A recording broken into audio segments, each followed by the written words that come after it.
Assalamualaikum warahmatullahi wabarakatuh. Ada 3 orang yang sangat bergiat dan berusaha untuk menjayakan Perikatan Nasional.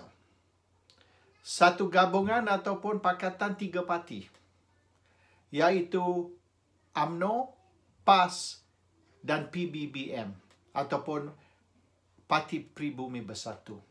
Perikatan ni tidak resmi. Dia lebih kurang macam electoral pact. Walaupun mereka tidak membuat pact semasa pilihan raya, tapi selepas pilihan raya. Dan 3 orang ni, Setiausaha Agung tiap-tiap parti, iaitu Tan Sri Anwar Musa dari UMNO, Datuk Taqiyuddin Hassan dari PAS dan Datuk Seri Hamzah Zainuddin dari Parti Pribumi. Mereka ni aktif dan sangat berusaha untuk menjayakan pakatan ini ataupun gabungan 3 parti ini. Dan sekiranya pilihan raya kecil Cini ini membuktikan yang pakatan ni memang viable ataupun berjaya, maka pilihan raya akan datang, pilihan raya umum yang ke-15, bila-bila masa diadakan kita tak tahu lagi, akan berjaya mengekalkan pemerintahan perikatan dan kemungkinan besar Pakatan Harapan akan kalah teruk dan mungkin pupus, extinct dari politik Malaysia. Oleh kerana di dalam pakatan tu mereka tidak berpakat, tidak bersatu. Mereka bergaduh dan mereka rebut kuasa dan mereka tidak setuju tentang banyak perkara. Tetapi di dalam perikatan ni so far nampaknya mereka damai dan berpakat dan banyak bertolak ansur di antara satu sama lain. Dan 3 orang ni lah, Anwar Musa, Taqiyuddin Hassan, Hamzah Zainuddin yang memain satu peranan yang penting untuk menjayakan pakatan ataupun gabungan ini, walaupun satu pakatan atau gabungan yang unofficial, tidak resmi, tidak didaftar dan sebagainya.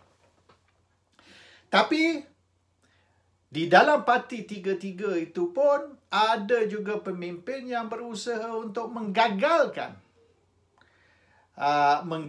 pakatan dengan menimbulkan ialah macam-macam sungutan, tidak puas hati, kritik dan sebagainya. Mereka biasalah, orang politik dan orang Melayu ni memang mereka banyak dengki.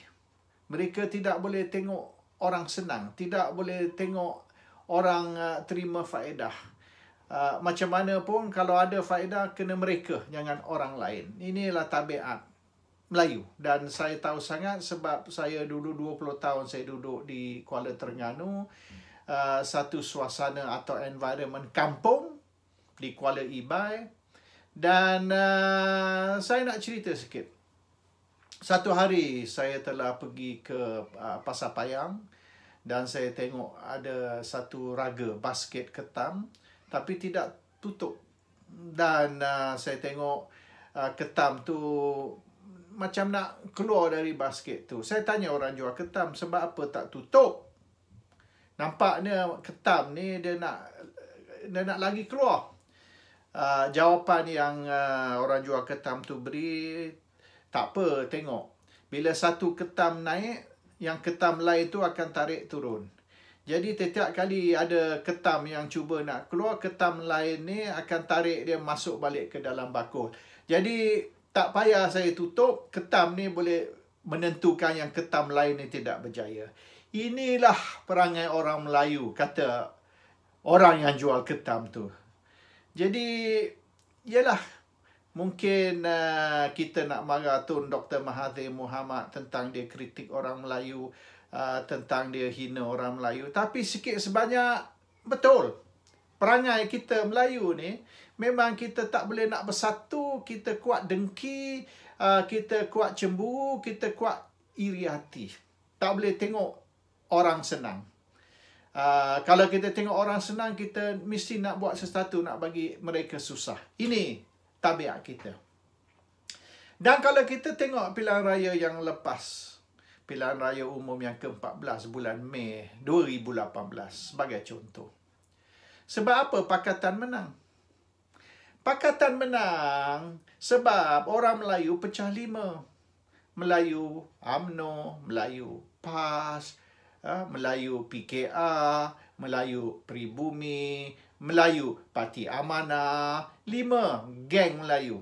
Kita pecah 5. Tapi orang Cina pula mereka bersatu di bawah DAP. 97 hingga 98% orang Cina undi DAP, sokong DAP. Walaupun Cina kata 30% saja rakyat Malaysia banding dengan orang Melayu 50% ataupun Bumiputera 60%. Tapi apabila mereka 30% bersatu, berpakat di bawah satu parti, dan kita ni walaupun 50% ataupun 60% Bumiputera kita berpecah, dan kita tak kira lagi berapa lagi Melayu ataupun Bumiputera berpecah di Sabah dan Sarawak.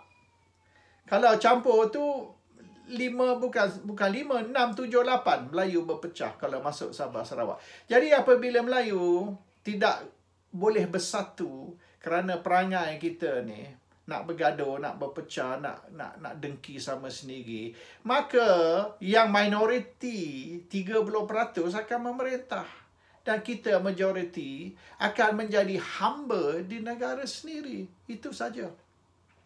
Tapi sekarang ni, semenjak beberapa bulan ke belakang ni, sejarah satu historical event telah berlaku di mana orang Melayu sudah bersatu. Ada Melayu dalam PKR, sudah duduk di dalam perikatan, Melayu PBBM, majoritinya dengan perikatan, dan Melayu PAS dan Melayu UMNO. Cuma yang tinggal kat luar tu ialah tali barut DAP, iaitu Parti Amanah.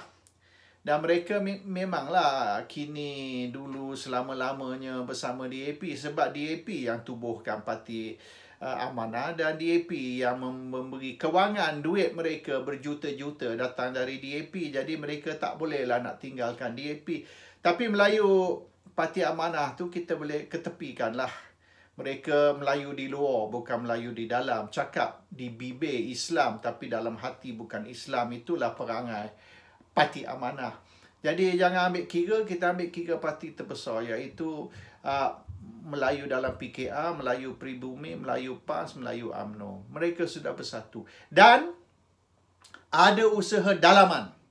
Pemimpin-pemimpin dalam tiap-tiap parti itu sendiri yang cuba nak gagalkan Perikatan Nasional. Sebab kalau Perikatan Nasional tidak gagal dan Perikatan Nasional menghadapi pilihan raya akan datang, PRU15 sebagai satu pakatan atau satu gabungan macam sekarang, maka mampuslah Pakatan Harapan, dan mereka tidak akan timbul selama-lamanya dan akan pupus.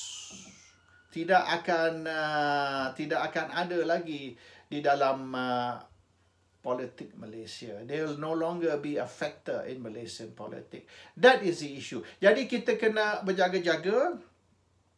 Di dalam kalangan pimpin Melayu sendiri ada kaki sabotaj, ada kaki yang nak gagalkan Perikatan Nasional, dan kita harap 3 pemimpin yang kita sebut tadi itu, Anwar Musa, Taqiyuddin Hassan dan Hamzah Zainuddin, boleh berpakat dan bersatu dan berdiri teguh untuk menjayakan Perikatan Nasional demi kepentingan orang Melayu dan orang Islam. Assalamualaikum warahmatullahi wabarakatuh.